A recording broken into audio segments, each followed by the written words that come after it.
Okay, so today we are going to be looking at Hooke's law.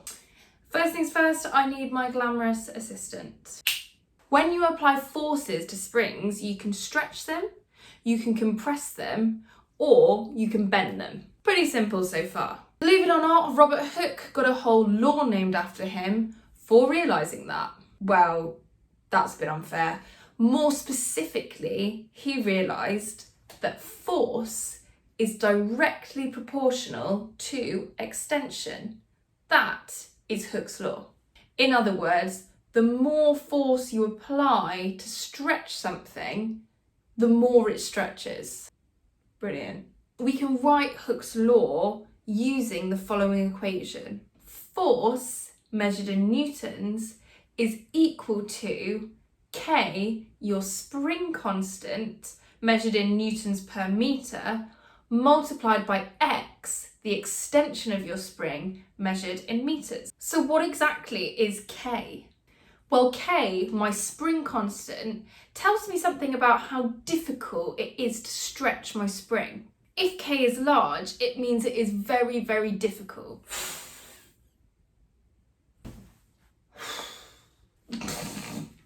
If K is small, then it means it's really, really easy to stretch my spring.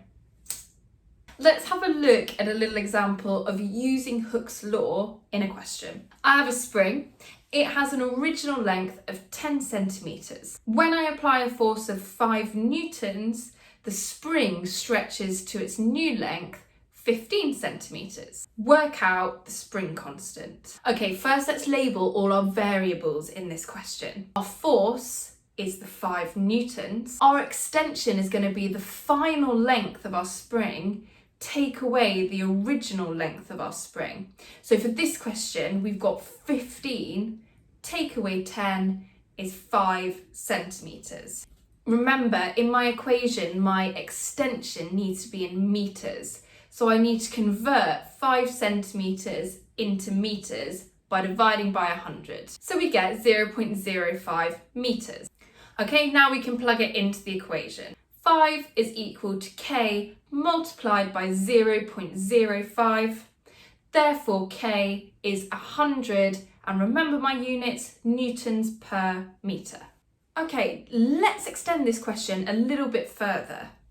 Now I take the same spring, but instead of hanging a 5 newton force off the end, I hang a 1 kilogram mass off the end.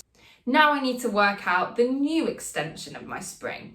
So, because I'm using the same spring, the spring constant will be the same as in the previous question. So I can write that K is equal to 100. To figure out the force pulling down on my spring, I need to find the weight of my mass. If you're unsure about what weight is or how to calculate it, click on this video below. So I'm going to take my mass 1, multiply it by G10 to give me my force 10 newtons. Okay, now to find my extension, I can do my force 10 divided by my spring constant 100, and that gives me 0.1 metres. Thanks for watching. If this video's got you hooked, check out more videos below. Also, you can find all the notes on today's video in the description below.